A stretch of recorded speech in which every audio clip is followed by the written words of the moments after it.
Welcome to the Division 1. In this video I want to talk to you about, I'm basically calling it the pros and the cons of this game compared to the Division 2. I will go into a little bit more depth than just the basic notes I've written down, but I can tell you right now, the Division 1 from a few hours worth of gameplay, maybe 4 or 5 hours of gameplay, it has a lot of pros and a lot of features that are better than the Division 2. And it's weird because the Division 2 is a sequel, but instead of expanding on the foundation that they built with the Division 1, they decided to change so many things, and it all basically just kicked players in the teeth. I will also be doing one of these videos for Ghost Recon Wildlands vs Ghost Recon Breakpoint, so make sure you are subscribed to the channel with notifications on, although in that one there are quite a lot less pros. I didn't play the game for as long, but I could already tell that the experience on Wildlands was better. I have played the game previously, like the Division 1, I have played all the way through the campaign. I think I probably played an hour or two of the Dark Zone,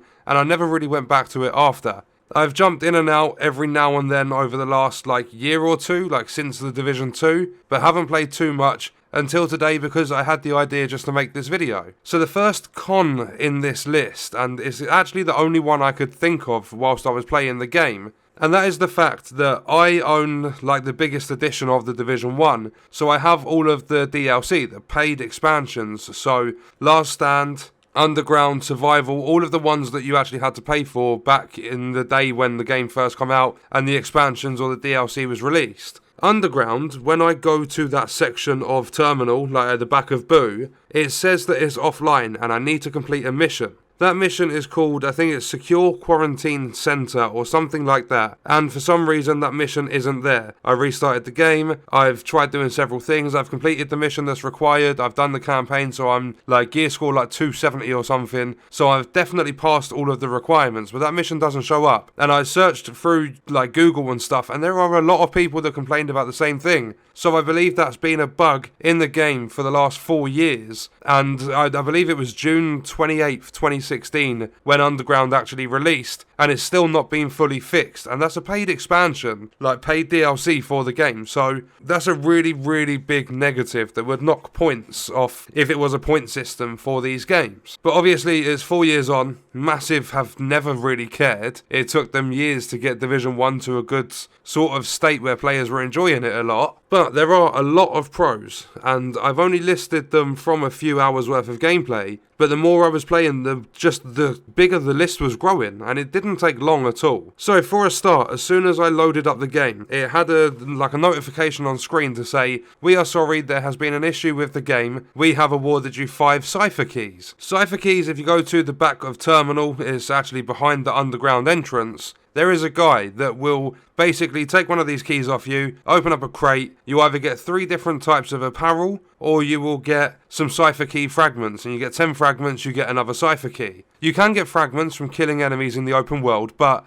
other than that, they are a premium purchase. They require 200 premium credits to buy each cipher key. The developers awarded 5, so that's 1,000 premium credits worth of keys. I had a look in the store, and that is an £8 microtransaction for 1,000 credits. Thinking back to the times when we've received compensation on the Division 2, we have only ever received, really, if I can remember every single one, backpack trophies and apparel cash keys. The apparel cash keys are completely irrelevant, you get them from leveling up and stuff, but the game does have legacy caches, and the keys require a premium purchase. So to match it up, basically if there's an issue on the Division 1, you're going to get rewarded a lot more than what you do on the Division 2. They don't give these legacy cache keys away, they don't do anything with fragments or anything like that. And it's essentially the same thing with the legacy cache. You're just going to get rewards that are cosmetic vanity items. So I thought that's a pro to go in the Division 1's favour. Next up, and this is very, very nitpicking, but I don't care, I'm going to add it in because the amount of playtime I've put into the Division 2 is so irritating. Every single elevator in the Division 2, pretty much, there might be a couple here and there, but pretty much every single elevator needs forcing open. Every single elevator that we experienced, that we interacted with in the Division 1 doesn't need forcing open. They actually have power running and they elevate you up and down. I mean, some of them, like the one in Grand Washington Hotel, it'll still take you up to the next level, but you have to force the doors open at the top. I know it's very small, and people might say, yeah, but the Division 2s later on, this is when the virus actually had a bigger effect and stuff, and that's the green poison virus that Aaron Keener was involved with. But looking at the setting of the game, the Division 2 only took place about 7 months after, and I'm pretty sure the state of the world because of this green poison wouldn't have closed down every single elevator in the world. But moving on, because that is more of a silly one, enemies on the Division 1 do not spend decades behind cover. In the Division 2, they really utilise the cover. And you have weapons like the Regulus that when you kill an enemy, it will have an explosion within like a 5-meter radius or whatever it does in the Division 2. If you had that weapon in the Division 1, it would be much more beneficial because the enemies don't spend so long behind cover. They do group up, they spawn in huge groups as well. So I think it's a really big pro for the Division 1 that how they balanced the enemies because they don't just get behind cover and stay there forever. Snipers pop up probably about 6 times as often in the Division 1 as what they do in the Division 2. Next up, you have skills, you have perks, you also have those in the Division 2, but you have talents.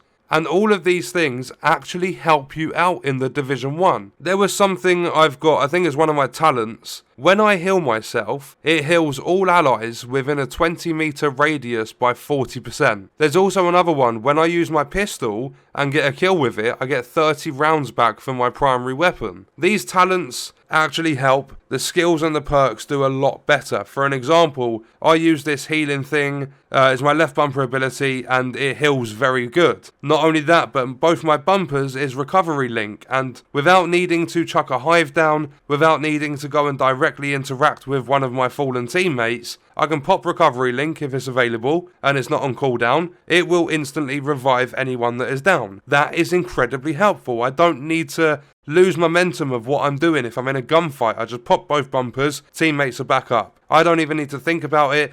I just focus on keeping myself alive after that. Next up, and this has a pro for the Division 1, but at the same time there's also a pro for the Division 2 built into this. In the Division 1, you have a bigger base inventory capacity. In the Division 2, it's 100 items. In the Division 1, it's 120. And you do have all these extra stash spaces in the Division 1, but the primary stash that you will use only holds 150, so the Division 2's stash holds 300. It's twice as good as what it is in the Division 1, but the inventory capacity in the Division 1 is better. In the Division 1, and this is a very big point, you actually feel powerful in this game. You chuck your airburst Seeker mines, they actually deal damage to enemies. You use the normal Seekers, the Cluster Seeker mine, and it's incredibly strong. When you are shooting your guns, you actually feel a sense of being powerful. You don't feel that in the Division 2. They took away from the depth of how much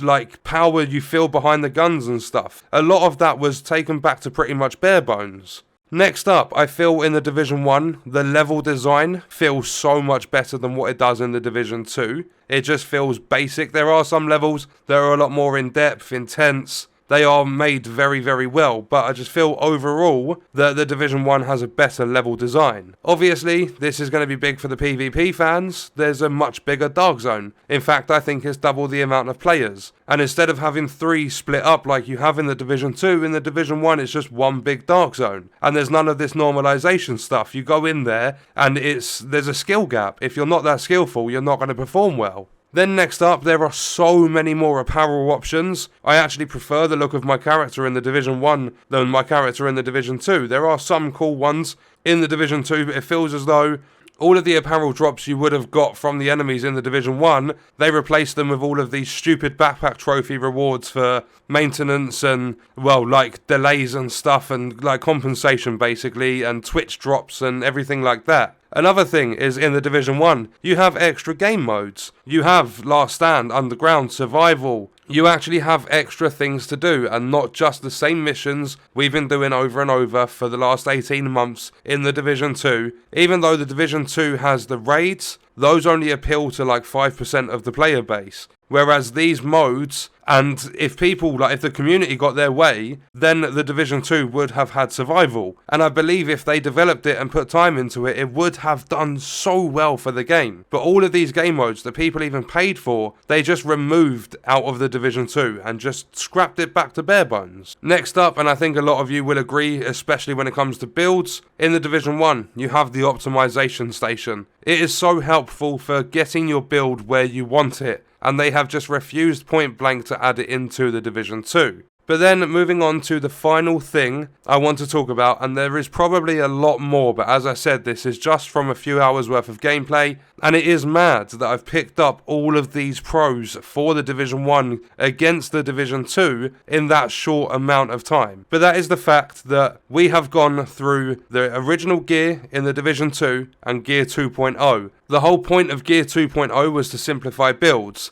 In the Division 1, it's simplified gear. You have firearms, stamina, and electronics being like attribute categories. They will build up your firepower, your toughness, and your skill power. It's as simple as that. You get a gear piece, you go and optimize it, and you recalibrate it and stuff, and you sort it out. Say you want a DPS build, you just pump everything into firepower. If you want a survivability build, you pump everything into toughness. If you want to focus on skills, you go for skill power. It is just as simple as that in the Division 1, but they went and they made it so much more complicated in the Division 2. In the Division 1 you don't even have armor, but they managed to do a very good job with the health, and no matter what enemies you're taking down, you don't get absolutely shredded in seconds, you always have a chance. So that is going to be it for my list of pros and cons for the Division 1, comparing it to the Division 2. If there is anything that stands out that makes the Division 2 the better game in my personal opinion, it is the clunky movement. The movement doesn't feel as fluid in the Division 1.